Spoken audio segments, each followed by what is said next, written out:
Hello, everyone. Welcome to the second episode of the Astrovistar podcast. What is Astrovistar? Basically, we are an astrology platform where you can learn astrology, get your spells performed, or buy n number of witchy elixirs and oils. Enough about us. Introducing our guest on the podcast, Dr. Konik G. Doshi. He is a gold medalist and a PhD in Vastu and one of the best teachers on Astrovistar. Konik, sir. Thank you, Yagya ma'am, for such a pleasant introduction. I am glad to be here. Thanks for giving me this honor. Honor is definitely ours, sir. So I think we can just jump into the podcast, and I would love for you to introduce yourself to our viewers. Yeah. So basically, I am Dr. Konik Doshi, as my name is already told by Yagya ma'am. I have a background of sadhana. I have been doing various mantra sadhana from my childhood itself. And professionally, I have been working as a Vastu consultant, numerologist, Reiki healer, and various other occult modalities I'm dealing with.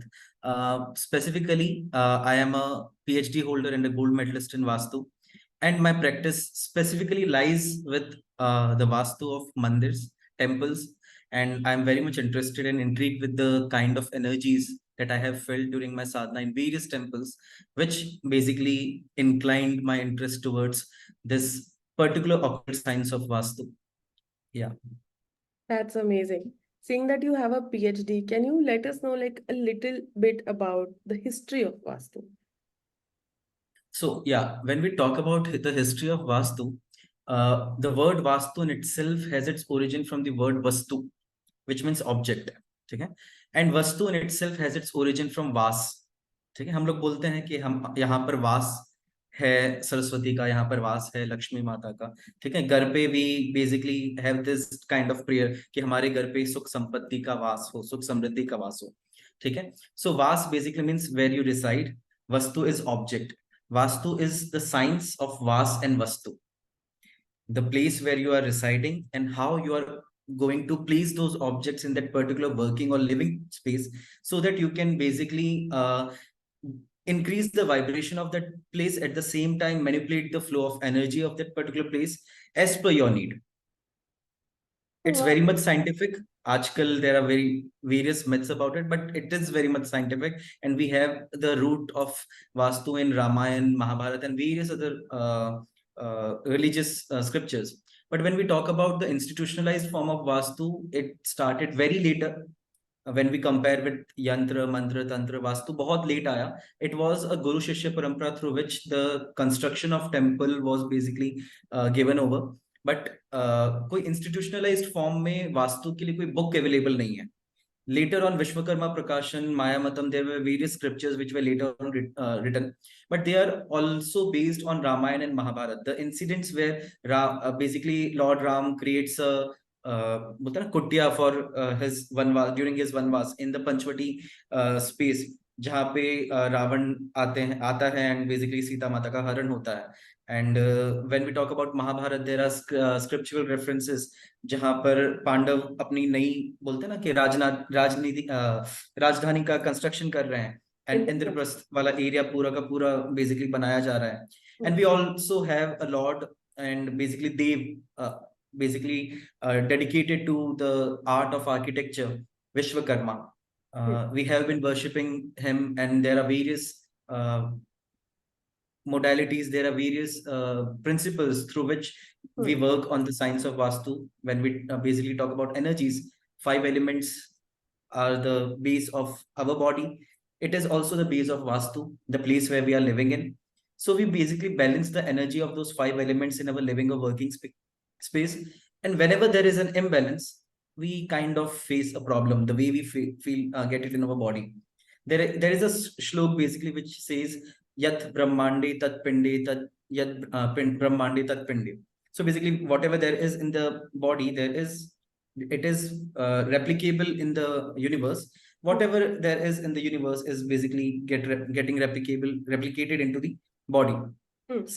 Similarly, the kind of place where we are living in, it's just a concise, a very micro form of the universe, and we need to balance each and every element into our living space. That's what Vastu is all about.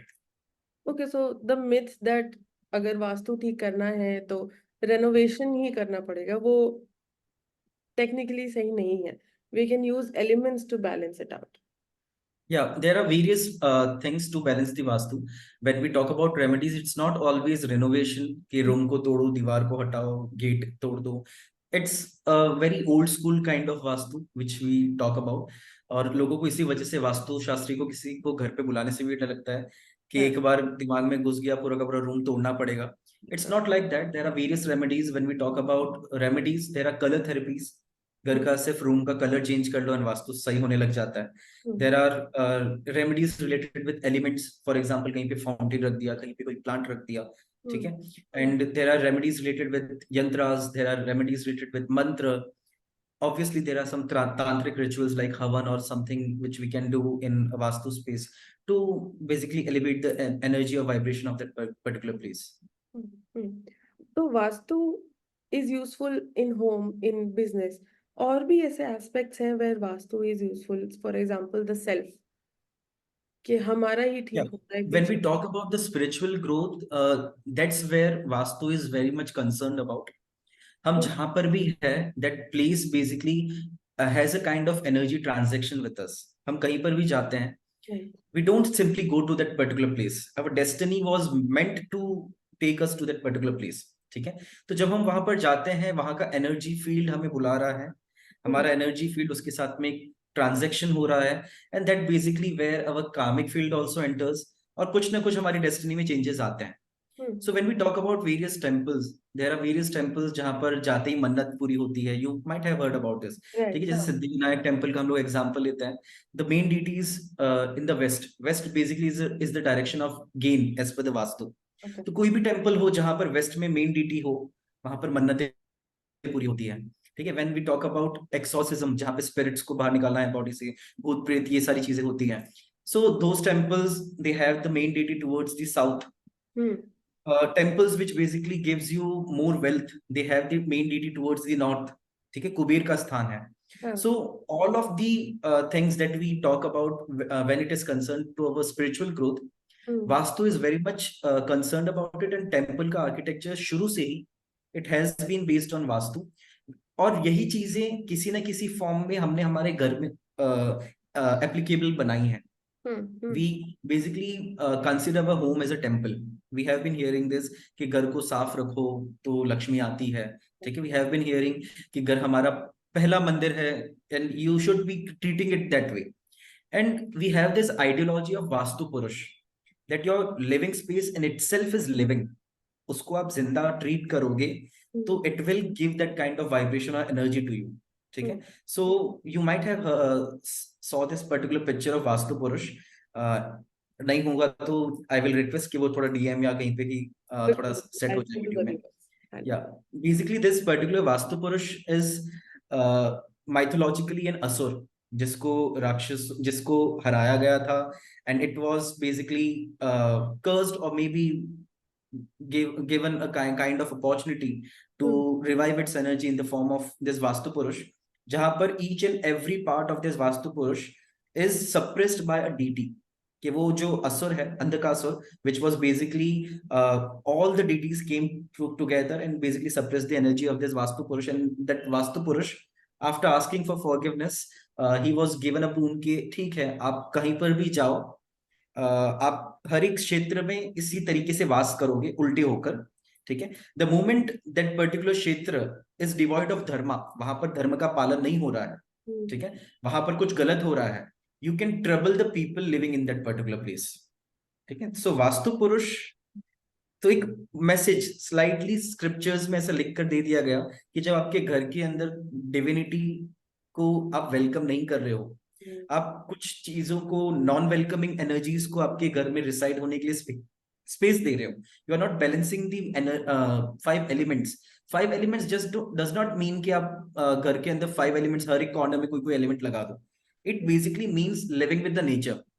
आप जब nature से अपने आप को divide करते हो, घर कुछ अलग तरीके से, कुछ अलग स्ट्रक्चर बना लो जहां पर सनलाइट बराबर नहीं आ रही है, वेंटिलेशन बराबर नहीं है. So it's very much scientific. जहां पर सनलाइट बराबर नहीं आएगी आप बीमार पड़ोगे, जहां पर वेंटिलेशन बराबर नहीं है आप बीमार पड़ोगे. ठीक है. So there are going to be depressive thoughts in this particular place जहां पर डार्कनेस ज्यादा हो. ठीक है। और रात के समय में जहां पर बोलते हैं ना कि रूम के अंदर दिन भर की गर्मी बाहर निकल ही नहीं पाई, वहां पे आपको स्लीप बराबर नहीं आएगी। सो इट्स टोटली साइंटिफिक, और यही सारी चीजों को स्क्रिप्चर्स में कहीं ना कहीं छुपा छुपा कर लिखा गया। And over the time of basically various centuries, people have been researching it, and उसी को एक इंस्टीट्यूशनलाइज फॉर्म में वास्तु का नाम देकर we are basically practicing it this way. शास्त्र बन गए हैं, वास्तुशास्त्र। या वास्तुशास्त्र बन। तो बेसिकली वास्तु की जो भी रेमेडीज रहती हैं वो एक घर के लिए ना होकर एक इंसान के लिए होती है, टू बैलेंस देयर सोल। आप कह रहे हो जो आपने या पुरुष का वो वास्तु पुरुष। तो अगर सेम ही लोग उस एक जिस घर के लिए आपने रेमेडीज बताई हैं वो उन लोगों का भी कुंडली देख के बताई जाती होंगी। Yes, yes. We all There would are like to know remedies. various fields of vastu, हम्म जहाँ पे न्यूमरो वास्तु होता है, आप न्यूमरोलॉजिकल चार्ट के बेसिस पे वास्तु कंसल्टेशंस देते हो। देयर इज एस्ट्रो वास्तु, जहाँ पे कुंडली देखकर आप वास्तु का दोष बता सकते हो कि ये कुंडली में ये प्लेनेट का कुछ दोष है, मतलब घर के अंदर ये पर्टिकुलर डायरेक्शन में ये दोष होने ही वाला है। ठीक है। देयर इज दिस पायरा वास्तु, जो थोड़ा सा पिरामिड पे फोकस करता है। ठीक है। एंड जहाँ पे हम लोग पिरामिड्स अलग अलग डायरेक्शंस में लगाते हैं वाइब्रेशन को इंक्रीज करने के लिए। तो there are various aspects to it. हाँ, ये सारी चीजें ऑब्वियसली घर की जो फैमिली मेंबर्स है उनको डील कर ही, उनको कंसर्न होकर ही ये सारी चीजें की जाती है। But let me give an example. Basically कोई भी जगह ऐसी होती है, बहुत सारी जगह you might have basically felt this, कि आप जहाँ वहां पर जाते हो तुरंत वहां से बाहर निकलने का मन होता है, वहां पर रुकने का मन नहीं होता, in spite of the fact that that particular place is very clean। ठीक है, कोई भी गंदगी नहीं है, एकदम क्लीन है, but the vibration of that place is like कि यहाँ रुकना नहीं है। On the contrary there is a particular kind of place जहां पर थोड़ी बहुत गंदगी आपको वगैरह सब देखने को मिलेगा कि थोड़ा मिसमैनेज्ड है, but you would like to stay there, कि हाँ कोई भले ही है but I am okay to stay here. तो दैट्स हाउ एनर्जी वर्क्स। दुनिया में सबसे ज्यादा प्रॉब्लम वाले लोग दो जगह पर जाते हैं, एक है हॉस्पिटल और दूसरा है मंदिर। ठीक है, हम लोग हॉस्पिटल जाना नहीं चाहते, हम लोग मंदिर जाना चाहते हैं। राइट। तो बस द रीजन इज मंदिर में रेगुलरली कुछ ऐसा हो रहा है जिससे वो नेगेटिविटी बाहर जा रही है, and there is a constant flow of positive energy, cosmic energy through the shikhar of that particular temple, जो कि हॉस्पिटल में नहीं होता। ठीक है, इसीलिए हॉस्पिटल्स में जाकर ऐसा वो बोलते हैं ना, क्यों हॉस्पिटल कोई जाएगा घूमने के लिए? अगर कोई बोले कि मैं घूमने के लिए हॉस्पिटल जा रहा हूँ, नहीं भाई, राइट ऑब्वियसली कोई नहीं जाएगा, पर्पस ही वो नहीं है। राइट क्लिंस होने के लिए जा रहा हूँ, कोई नहीं जाएगा। ठीक नहीं है। जाए। So when the idea is कि टेंपल में सब लोग क्लिंस होने के लिए जा रहे हैं, तो वहां पे बहुत सारी नेगेटिविटी है, हर कोई क्लिंस होने के लिए जा रहा है, correct. But that the vastu of that particular temple is such कि वो क्लिंजिंग साइक्लिकल फॉर्म में है, नेगेटिव पॉजिटिव हो रहा है। निकल दैट्स रहा हाउ इट इज। निकल राइट। तो अगर आप किसी को वास्तु रेमेडीज देते हो और वो ही लोग किसी और घर में जाए तो वो वास्तु रेमेडीज उस घर के लिए काम नहीं करेंगी, is what you are no, saying? It's not like that. Basically हम जहां पर रहते हैं ना, उस जगह का वास्तु हमें इफेक्ट देता है। ठीक है, हम थोड़े देर के लिए कहीं जा रहे हैं, ठीक है, और उस पॉइंट ऑफ टाइम के लिए हमें वो इफेक्ट दिख सकता है, बट एट द एंड हमारा जो घर है या हमारा जो वर्किंग स्पेस है जहाँ पे हम लोग ज्यादा टाइम स्पेंड करते हैं, it's all about the time, duration of time. ठीक है। अब इसमें बहुत सारे लोगों का डाउट ये भी होता है कि हमने रेंट पे घर लिया है, हमारा खुद का घर नहीं है। राइट। ठीक है, बहुत लोगों का ये होता है कि हमने घर लिया है बट हमने रेंट पे दे दिया है, तो उसका वास्तु इफेक्ट कर रहा है। वास्तु उसी जगह का इफेक्ट करता है जिस जगह पे आप रह रहे हो या जिस जगह पे आप काम कर रहे हो। ठीक है, ठीक है। भले ही वो रेंटेड प्रॉपर्टी है, बट अगर आप वहां पर रह रहे हो, उस जगह की एनर्जी आपके साथ में इंटरेक्ट कर रही है और आप पे इन्फ्लुएंस डाल रही है। ठीक है, the moment you go out for certain kind of work, या आप काम के लिए बाहर गए हो, इसका मतलब ये नहीं है कि वो वास्तु आप पे काम नहीं कर रहा। सो आपकी सेफ्टी, आप जब बाहर जा रहे हो वापस से घर पे सेफली आप आ रहे हो। ठीक है, बहुत सारे घरों के वास्तु ऐसे होते हैं कि बहुत ज्यादा जल्दी एक्सीडेंट्स होते रहते हैं। ठीक है, इट्स नॉट दैट कि वो घर की वजह से एक्सीडेंट हो रहे हैं, बट ऑब्वियसली उस घर की वजह से जब वो बाहर जाते हैं, they are more prone to face accidents, और वो घर ही उनको बाहर भेज रहा है, बेटा जाओ एक्सीडेंट करवा के आओ। ठीक है। अब वो इसको देखकर बहुत लोगों के क्वेश्चंस भी होंगे, बट या कुछ तरीके की एनर्जीज ऐसी होती है घर के अंदर। हम लोग एक्सीडेंट्स भी देखते हैं, वेल्थ भी आकर ठहर जाती है। और बहुत बार कैसा होता है कि आप देखते हो कि एक घर था जिसके अंदर बहुत सारे लोग लॉस करवा कर गए, ठीक है। देयर लाइक 3-4 फैमिलीज, बोलते हैं ना, जनरेशन वाइज जनरेशन यहाँ पे बहुत ज्यादा लोगों के लॉस हुए हैं। आप ये सुनते आए हो, ठीक है। हाँ। But over a period of time यहाँ पे कोई दूसरी फैमिली आती है और वहां पे बहुत ज्यादा रिच हो जाती है, बहुत ज्यादा प्रॉफिट देखती है। So there are two things here. हर एक भूमि का, हर एक क्षेत्र का एक साइक्लिकल नेचर होता है जब वो प्रॉफिट लॉस के सिचुएशन में घूमती है। तो हर एक भूमि कुछ समय के लिए प्रॉफिट देती है, कुछ समय के लिए लॉस देती है। वो फैमिली जब आई तब प्रॉफिट साइकिल स्टार्ट हो गई थी, उन्होंने प्रॉफिट देखा। सो वो कैलकुलेट करना भी हम लोग वास्तु की क्लास में देखते हैं। But at the same time दूसरा ये है कि हमेशा वास्तु ही सब कुछ है, ये नहीं होता। when we talk about destiny, when we talk about भाग्य, जब हम लोग शास्त्रों में वर्णन देखते हैं तो there are 4 things which basically govern our भाग्य: द्रव्य, क्षेत्र, काल एंड भाव। द्रव्य बेसिकली मीन सब्सटेंस, हम लोग जो डेली रूटीन में खा रहे हैं, पी रहे हैं, ठीक है। ऑल दो सब्सटेंसेस जिससे हम लोग, कॉस्मेटिक्स भी उसमें आ जाते हैं, ठीक है। हम लोग जो कपड़े पहन रहे हैं वो भी उसमें आ जाते हैं। All the substantial things, that is द्रव्य। ये हमारी डेस्टिनी को गवर्न कर रहे हैं। अच्छा खाओगे तो अच्छे रहोगे, ठीक है। And when it comes to kshetra, जहां पे वास्तु काम करता है, आप कौन सी एरिया में हो, ठीक है, उसके अकॉर्डिंगली आपकी डेस्टिनी काम करती है। काल इज टाइम, जिसमें majorly astrology, numerology, tarot cards, ये सारी चीजें, ये सारे मोडालिटीज काम करती है। देन कम्स द भाव, आपके इमोशंस, ठीक है। आपके भाव शुद्ध है या नहीं। हम लोग बोलते हैं ना कि हमारे मन साफ हो तो सब कुछ हो जाता है, ठीक है। शास्त्र बोलते हैं literally 90% of destiny is govern by भाव। आपके भाव शुद्ध होंगे तो बाकी सारी 3 चीजें जो है ना वो 10-10-10 मतलब 10% में से डिवाइड कर लो। 3.3% समथिंग द्रव्य का, 3.3% समथिंग क्षेत्र, एंड देन काल। बट हमने वेटेज इतना ज्यादा इन चीजों को इसलिए दे दिया है बिकॉज कलयुग है, यहाँ पे भाव शुद्ध रह ही नहीं पाता। नहीं, नहीं बात है। तो वो 10% को स्ट्रॉन्ग करके हमें भाव को इन्फ्लुएंस करना पड़ता है, ताकि हमारा जो 90% है भाव वाला, वो वेटेज इन 10% की बेसिस पे सही हो पाए। But at the same time I have experience कि जिन लोगों के भाव बहुत शुद्ध होते हैं, बहुत टाइम से भक्ति कर रहे हैं, बहुत टाइम से कुछ कर रहे हैं, उनकी रेमेडीज अपने आप होती रहती है, ठीक है। उनके मन में भाव आया कि चलो डॉग्स को कुछ खिला देते हैं, ठीक है। एस्ट्रोलॉजर्स आज के टाइम पे बोल रहे हैं कि डॉग्स को खिलाओ, राहु से शांत हो जाता है, ठीक है। स्वीपर्स को कुछ दो, ये प्लेनेट शांत हो जाएगा, ये प्लेनेट ये करोगे, ये प्लेनेट शांत हो जाएगा। तो जिनके भाव शुद्ध होते हैं उनकी क्रिया अपने आप शुद्ध होने लगती है। सो उनकी रेमेडीज अपने आप होती रहती है, उनको एस्ट्रोलॉजर्स के पास में इतना ज्यादा जाना नहीं पड़ता। एट द सेम टाइम जो क्षेत्र है वो भी उनको अनुकूल अपने आप मिल जाता है। वो ये उनकी वाइब्रेशन, अपने वाइब्रेशन को सेंस करने की कैपेसिटी होती है ना, वो बहुत अच्छी होती है। क्षेत्र में जाते उनको पता चल जाएगा कि हाँ ये अनुकूल क्षेत्र है, यहाँ पर हम लोग रह सकते हैं, ठीक है। बट आज के टाइम पे बहुत कम लोग ऐसे हैं जो इस पर्टिकुलर कैपेसिटी को गेन कर पाते हैं। एंड पहले के जमाने में ये सारी चीजें हर घर घर में लोगों को पता होती थी, बट आज नहीं पता है, इसलिए प्रोफेशनलिज्म आ गया है इसमें और हर कोई इस तरीके से इसमें काम कर रहा है। भाई, अच्छा अच्छा खाओ, सफाई रखो तो भाव बेटर होने के चांसेस बहुत बढ़ जाते हैं। तो जो आपने अभी एक एक वर्कशॉप ली थी हमारे साथ, स्वर योग, वो इसी का ही, वो भाव का ही पार्ट है। भाव बेसिकली हम लोग हमारी आइडेंटिटी को समझ नहीं पाए। स्वर योग बेसिकली पॉडकास्ट में जिन्होंने इस सेशन अटेंड नहीं किया था, it's all about the science of breath. हम ब्रेथ बेसिकली एक डोर के समान है जो हमें एक आत्मा को शरीर से जोड़ती है, एट द सेम टाइम हमारी कॉन्शियसनेस को सुपर कॉन्शियसनेस मतलब कि भगवान के साथ में, आत्मा को परमात्मा से जोड़ती है, ठीक है।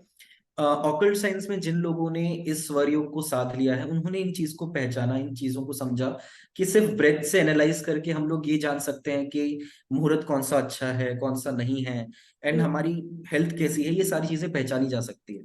सो ये भाव से इस तरीके से डील करता है कि when we talk about spirituality, हमें बॉडी में कैसे रहना चाहिए। So when I ask you कि आप कौन हो, व्हाट वुड यू से, आप कौन हो? मैं जैसे पॉइंट ब्लैंक रेंज पे किसी ने शूट कर दिया ऐसा लग रहा है ना, हाँ एकदम से कैसा क्वेश्चन है, मैं कौन हूँ? एक सिंपल ही जवाब आता है, मैं एक इंसान हूँ और but there can be a list of things for this. मैं हम्म यज्ञ हूँ, मैं स्त्री हूँ, मैं हम्म मनुष्य हूँ, ठीक है। फिर वेरियस थिंग, मैं किसी की बहन हूँ, किसी की पुत्री मतलब किसी की डॉटर हूँ, ठीक है। ये बहुत सारी चीजें आ सकती है, ठीक है। Right if you are considering an institution, इस इंस्टीट्यूशन की फाउंडर हूँ, ठीक हाँ है। सोसाइटी को करो तो इस सोसाइटी में मैं ये हूँ, ठीक है। हाँ there can be a list of answers to this, right but all of those things are not permanent. Right all of those things, ठीक है। हम्म सो गीता देख लो या कोई भी शास्त्र देख लो, you are in this body, you are not the body. ये चीज अगर आपको समझनी है तो you need to realize the science of breath, okay ठीक है।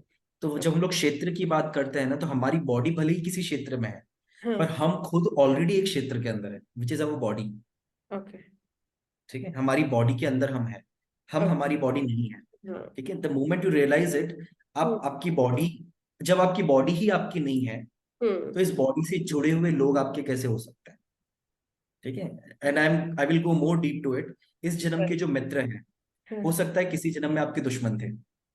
इस जन्म के जो दुश्मन हैं, हो सकता है किसी जन्म में आपके मित्र थे, हम्म ठीक है। जो माता है, हो सकता है किसी जन्म में पुत्री थी, ठीक है। हम्म वो इस तरीके से रिलेशंस भी चेंज होते हैं। राइट आपका नाम यज्ञ कोई नींद में भी बोल दे तो एकदम से आंखें खुल जाती है, हाँ because you have associated your identity with that name. Right right but उसकी जगह पे कोई और नाम मम्मी पापा ने रख दिया होता, तो you have change your identity. तो राइट हमारी आइडेंटिटी क्या इतनी सस्ती है कि बस एक नाम से चेंज हो जाती है? Correct so there comes the Swara Yoga, जहाँ पे कॉन्शियसली आप आपकी लाइफ को जब जीते हो, you right realize that you are not living, you are dying. At each point of time you are getting near to the death. With and each when you realize this point कि हम हर क्षण मृत्यु के पास जा रहे हैं, जब मृत्यु हो रही है, तो हम्म जीवन जो मिला हुआ है, you need to basically use that particular time, point of time, ठीक है। ड्यूरेशन ही मिलता है, कुछ श्वासें ही मिलती है।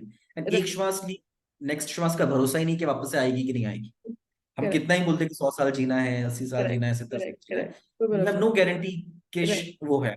राइट तो अब सबसे ज्यादा वैल्यूएबल क्या है? आपकी श्वास। बट हम लोग उसको ऐसे ही ऐसे ही ले रहे हैं, लिया छोड़ा, एंड यू डोंट रियलाइज कि हाँ बस हो गया।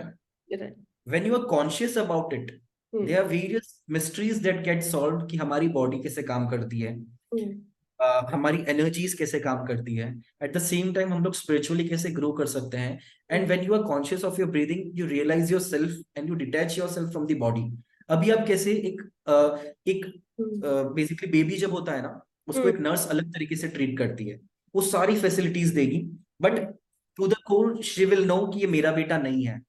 राइट मम्मी कैसे नरिशमेंट देती है, वो भी सारी फैसिलिटी सब कुछ देगी, but she will have that attachment कि मेरा बेटा है। राइट हम राइट लोग अभी हमारी बॉडी के लिए मम्मी बनकर जी रहे हैं, माँ बनकर जी रहे हैं, ठीक है। We need to become the nurse, कि ये मेरा बॉडी भी मेरी नहीं है, बॉडी से जुड़े हुए लोग भी मेरे नहीं है। तो in that particular kind of thing, that kind of situation, आपका जो जॉय है और सॉरो है, वो बाहर ना हो के आपके अंदर होगा। अंदर हो यू सकता will have the trigger, you will have the remote. आप है जब चाहो तब खुश हो सकते हो, जब चाहो तब दुखी हो सकते हो। बाहर की सिचुएशन आपको इन्फ्लुएंस नहीं करेगी, बिकॉज यू नो कि ये कार्मिक फील्ड है, एक कार्मिक फील्ड के इन्फ्लुएंस की वजह से सिचुएशन आई है। ये राइट टाइम के साथ तो निकल जाएगी। आई थिंक बहुत ज्यादा डिप हो गया।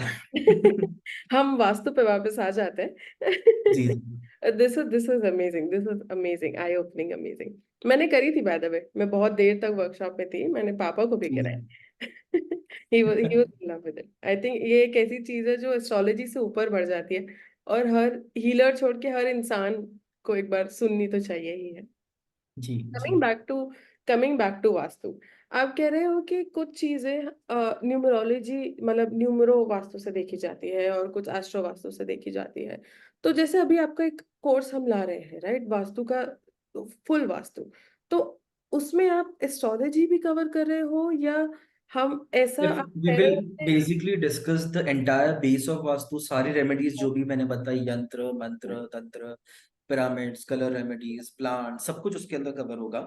एट द सेम टाइम उसके अंदर हम लोग मेजरली जो न्यूमरो वास्तु और एस्ट्रो वास्तु की बात करते हैं, हम्म जिनको एस्ट्रोलॉजी और न्यूमरोलॉजी का बेसिक नॉलेज या कुछ बोलते हैं ना बैकग्राउंड होगा, वो उनके लिए एकदम इजी हो जाएगा। बट right, जिनके पास में नहीं होगा, उनके लिए एक बोलते हैं ना स्टेपिंग स्टोन या फिर एक फाउंडेशनल बेस में क्रिएट करके दे दूंगा, हाँ, जिससे इन फ्यूचर उनके लिए एकदम इजी हो जाएगा कि एस्ट्रोलॉजी के बेसिस पे भी वो वास्तु को देख पाए।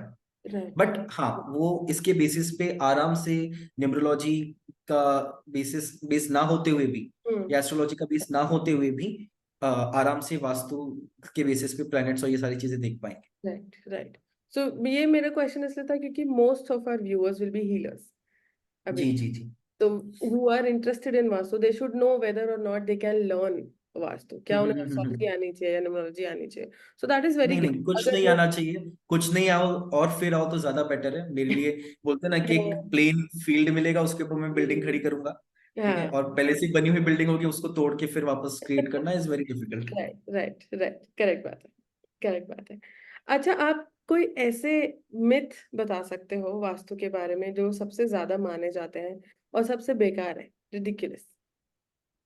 ये मैं प्लांट से बहुत ही ज्यादा जुड़ा हुआ हूँ, तो मैंने एक वो प्लांट वाले वर्कशॉप में भी बताया था कि हम्म घर में कांटे वाले पौधे नहीं होने चाहिए, ठीक हम्म है। उस डर से बहुत लोग घर में एलोवेरा भी नहीं उगाते हैं, रोज भी नहीं उगाते हैं, कांटे हैं, मत उगाओ मत उगाओ, ठीक है। सो द मिथ इज के कांटे वाले झाड़ नहीं होने चाहिए, रियलिटीज सिर्फ कांटे वाले नहीं होने चाहिए, ठीक है। तो जो सिर्फ कांटे वाले हो, जिसमें फूल ना आते हो या जिसमें कोई मेडिसिनल वैल्यू ना हो, वैसे प्लांट्स आपको नहीं उगाने चाहिए। बट जिनके अंदर फ्लावर्स आ रहे हैं, कोई मेडिसिनल वैल्यू है या कोई पर्पस है उस प्लांट का, उस प्लांट को आप घर में रख सकते हो, ठीक हम्म है। हम्म सो इस तरीके से प्लांट्स से रिलेटेड कुछ ये मिथ्स होती है। दूसरा ये कि घर के अंदर टेम्पल नहीं होना चाहिए, ठीक है। बहुत लोग टेम्पल का थोड़ा ये होता है कि नहीं नहीं रखना चाहिए, या ये कैसे रखें, ठीक है। उसको हम लोग ये एक बेसिकली जब मेरा वास्तु का सेशन होता है ना, पूरा सेशन सिर्फ टेम्पल को लेकर चलता है, क्योंकि बहुत सारी चीजें ऐसी होती है जो हम लोग घर में करते हैं और मंदिर में नहीं करते, और जो मंदिर में करते हैं वो घर में नहीं करते। राइट तो घर का टेम्पल कैसा होना चाहिए और बाहर जो टेम्पल है वो जो पब्लिक टेम्पल होता है हम्म उसके रूल्स क्या है। राइट तो सबसे ज्यादा कंफ्यूजन इसमें होता है। बहुत लोग है ना एक पब्लिक टेम्पल को देखकर उसका कॉपी करके घर के अंदर वो सेम चीज क्रिएट कर लेता है, हाँ जिससे वो बहुत ज्यादा प्रॉब्लम फेस करते हैं कि हमने वहां पे वैसी मूर्ति देखी थी, वो सेम मूर्ति लाकर रख देता है। तो हम्म, ये जो कॉपी पेस्ट वाला फॉर्मूला है ना, कि वहां पे मंदिर में जाते हैं तो लोगों को तो बहुत अच्छा होता है, बट वो राइट घर पे वो फोटो लेकर आ जाए तो क्यों नुकसान हो रहा है। सो ये सारी चीजें थोड़ा सा स्पेसिफिकली कोर्स में हम लोग देखने वाले हैं। बिल्कुल। ऐसी कोई रेमेडी भी है जो सब फॉलो कर सकते हैं, ऐसा रहता है वास्तव में? हाँ, एक चीज है, जैसे मैंने वास्तु पुरुष की बात की, हम्म वास्तु पुरुष का सर नॉर्थ ईस्ट में होता है एंड हम्म पैर साउथ वेस्ट की तरफ। हम्म जो नेवल वाला पोर्शन है, जो नाभि हम लोग बोलते हैं, हम्म जो जिससे वास्तु पुरुष भूमि से जुड़ा हुआ है, ठीक है। हर एक शिशु माता से नाभि से ही जुड़ा होता है, तो वास्तु पुरुष भी भूमि से नाभि के क्षेत्र से ही जुड़ा हुआ है। वो जो क्षेत्र है घर का सेंटर, उसे ब्रह्म स्थान कहते हैं। हम्म वहीं पर ब्रह्मा जी वास्तु पुरुष के ऊपर बैठकर सारे देवताओं के साथ में उन्हें उनकी एनर्जी को सप्रेस किया था। सो हम्म ये जो पूरा ब्रह्म स्थान वाला एरिया है, दैट इज द नेवल। अब ह्यूमन बॉडी की जब हम लोग बात करते हैं, वो जठराग्नि है, ठीक है। हम्म हमारी भूख हंगर सब कुछ नेवल वाले पार्ट से गवर्न होती है। अगर वो ठंडी पड़ गई तो हमें भूख लगनी बंद हो जाती है, ठीक है। तो आपके घर के अंदर आप बोलते हो ना कि एनर्जी बहुत लो फील कर रहे हो, कि एनर्जी नहीं है, हम्म एनर्जी एकदम से बढ़नी चाहिए, राइट तो आप वास्तु पुरुष की जठराग्नि बढ़ाओ। जठराग्नि कैसे बढ़ाएंगे? घर के सेंटर में दो लौंग दो कपूर रात को सोने से पहले बस जला दो, ठीक है। बस घर के सेंटर में व्हेन यू बर्न इट, हम्म जो जठराग्नि है, नेवल वाला पोर्शन है, वो एक्टिवेट हो जाएगा वास्तु पुरुष का। वास्तु पुरुष की भूख बढ़ेगी, ठीक हम्म है। सो घर के अंदर अगर एनर्जी नहीं होगी तो वो बाहर से खींचना वापस शुरू करेगा। हम्म तो बाहर से एनर्जी, पॉजिटिव एनर्जी जब आने लगेगी तो घर के अंदर एनवायरनमेंट वापस से चेंज हो जाएगा। जहाँ पे लोग बोलते हैं ना कि मनी फ्लो एकदम से अटक गया है, काम अटक रहे हैं, या राइट फिर एकदम से स्टेगनेंसी आ गई, या घर में रहकर कुछ अजीब सा लगता है कुछ हम्म दिन के लिए। और बहुत सारी जगहों पे जब हम लोग ये भी देखेंगे, पेंडुलम डाउजिंग को भी हम लोग वास्तु से रिलेट करेंगे। हम्म कुछ जगह ऐसी होती है जहां पर जाते ही साइकिक अटैक्स तुरंत आ जाते हैं, जाने का ही मन नहीं होता, जाने से पहले ऐसा लगता है यहाँ पे क्यों जाए। हाँ हाँ तब मैं पहले से ही लोगों को यही बोलता हूँ कि आप एक हफ्ते तक पहले घर के सेंटर में लौंग और कपूर जलाओ, एक हम्म हफ्ते के बाद में आओ। जब मेरे को ऐसी फीलिंग होती है कि ये जगह वैसी है जहां हम्म पर जाकर मेरी एनर्जी ज्यादा ड्रेन होने वाली है, एक ऐसी रेमेडी है जो यूनिवर्सली कोई भी कर सकता है. This is amazing. Amazing. I think our viewers will love it. I think we are very short on time. हम लोगों ने 10-15 मिनट सोचा था. We've been talking for a long time. Is there anything that you would like to say to the viewers? Anything? I will just say कि just join this course. It would be the best decision of your life, obviously. Not because कि मैं सिखाने वाला हूँ. I would say because मैंने जहाँ से सीखा है, जहाँ से मैंने ये प्राप्त किया है, एक गुरु शिष्य परंपरा का पूरा एक lineage है और बहुत basically you will get an experience, on-field experience और बहुत सारी ऐसी case studies होगी जो usually आपको कहीं बाहर देखने को नहीं मिलती है. तो बहुत गुप्त ज्ञान इस particular course में आपको मिलने वाला है. So you must join it. Correct. I think एक चीज आपने mention नहीं करी about this course, which I loved, and that's an offer by you only to all your students, is once they do this course, they have an option to write their own paper, and you will get it published on your website. Yeah, I will get it published on my website, which will basically give them a digital appearance. Right. And yeah, जिससे marketing वाला Marketing के लिए एक step criteria मिलता है, एक motivation मिलता है to study better, Motivation. learn better. Yeah. 100%. I think that's it. Thank you so much, Kaunik ji, for being here. It was lovely talking to you. मैंने questions कुछ और बनाए थे, लेकिन हमने बात कुछ और ही करी. It was enlightening. It was amazing. Thank you so much. Yeah, thank you. Thank you.